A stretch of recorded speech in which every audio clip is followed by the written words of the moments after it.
അന്റെ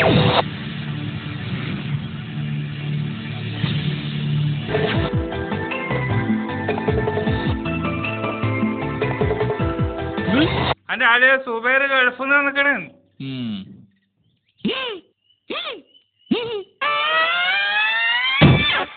മലയാളീസിനെ നമ്മുടെ കമ്പനിയിൽ എടുക്കാൻ എനിക്ക് തീരെ താല്പര്യമില്ല. നിങ്ങളോട് ഞാൻ പല പ്രാവശ്യം പറഞ്ഞതല്ലേ, ഇത്തരം ഏടാകൂടങ്ങൾ വലിച്ചു കയറ്റി ഇങ്ങോട്ട് വരരുതെന്നുള്ളത്. ഞങ്ങൾക്കാർക്കൊന്നും കൊണ്ടുവന്നില്ല സൂറ. സുബൈർ ഇപ്രാവശ്യം വെറുങ്കയായിട്ടമ്മ വന്നത്. വലിയ പെട്ടിയൊക്കെ കൊണ്ടുവന്നിട്ടുണ്ടെന്ന് പറഞ്ഞു കേട്ടല്ലോ. യൂസുഫ് കാ, നിങ്ങളോട് പറയാൻ സഫിയാത്ത ഒരു കാര്യം ഏൽപ്പിച്ചിട്ടുണ്ട്. എന്താ? കഴിയുമെങ്കിൽ നാട്ടിലേക്കൊന്ന് ചെല്ലാൻ, കുറച്ചു ദിവസമെങ്കിലും കുട്ടികളെ കൂടെ താമസിക്കാലോ. പോണം. എന്നാലും ഈ നമ്മളോട് ഇത് ചെയ്യൂന്ന് കരുതിയില്ല. കുട്ടികളെ മുഖത്തേക്ക് കൊടുക്കാൻ പറ്റിയില്ല. വിമാനത്താവളം കാണിച്ചുതരാന്ന് ഓർക്കൊരു പൂത ഉണ്ടാക്കിയ വെറുതെ ആയിപ്പോയി.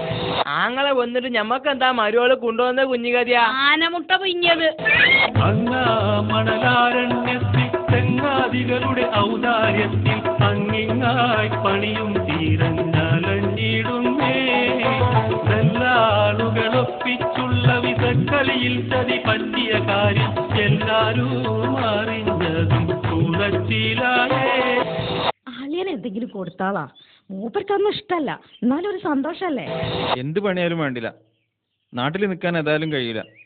നിങ്ങൾ വിചാരിച്ച ഒരു വിസ ശരിയായി തരാൻ ഒരു ബുദ്ധിമുട്ടും ഉണ്ടാവില്ല.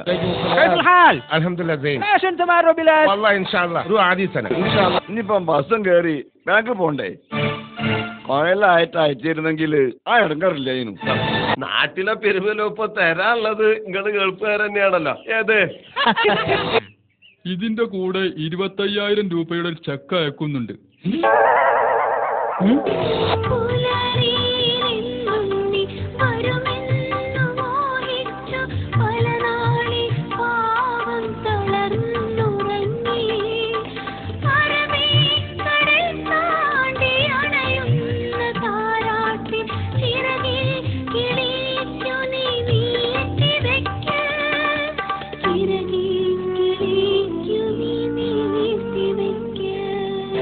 ഗൾഫ് പോയി വന്നിട്ട് ഓരോരുത്തര് നാടൊട്ടാകെ പറമ്പ് വാങ്ങണ്, എസ്റ്റേറ്റ് വാങ്ങണ്, വലിയ വലിയ വീടുണ്ടാക്കണ്, ബിസിനസ് കൊടുക്കണ്.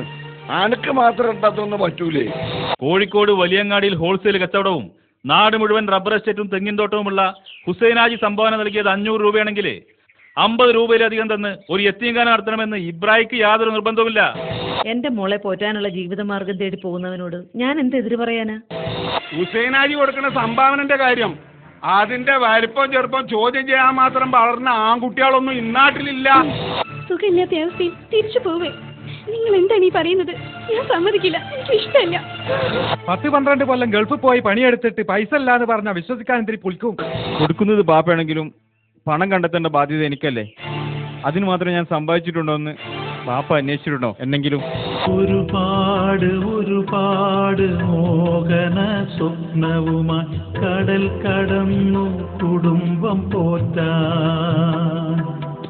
ഓരോ പ്രയാസവും നേരിട്ട മരുഭൂവിൽ ഒരേയൊരു ലക്ഷ്യം നിറവേറ്റാൻ. സ്വന്തം സമ്പാദ്യങ്ങളെല്ലാം നിർലോഭമായി നാട്ടിലേക്കൊഴുക്കുകയായിരുന്നു. മനസ്സുകൊണ്ട് നിങ്ങളെ ഞാൻ എന്നോ ചവിട്ടിയതാ. ഇനി എന്റെ കാലുകൊണ്ട് ആ പണി ചെയ്യിക്കരുത്. സാമ്പത്തിക പ്രശ്നമാണെങ്കിൽ എന്നോട് പറയും. എത്രയാ വേണ്ടത്? എൻ്റെ പ്രശ്നങ്ങൾ എന്താണെന്ന് എനിക്ക് തന്നെ അറിയില്ല. എനിക്കേതായാലും പോകണം. ഇവിടെ ഞാൻ ഒറ്റയ്ക്ക് ജീവിക്കാൻ എനിക്ക് കഴിയില്ല.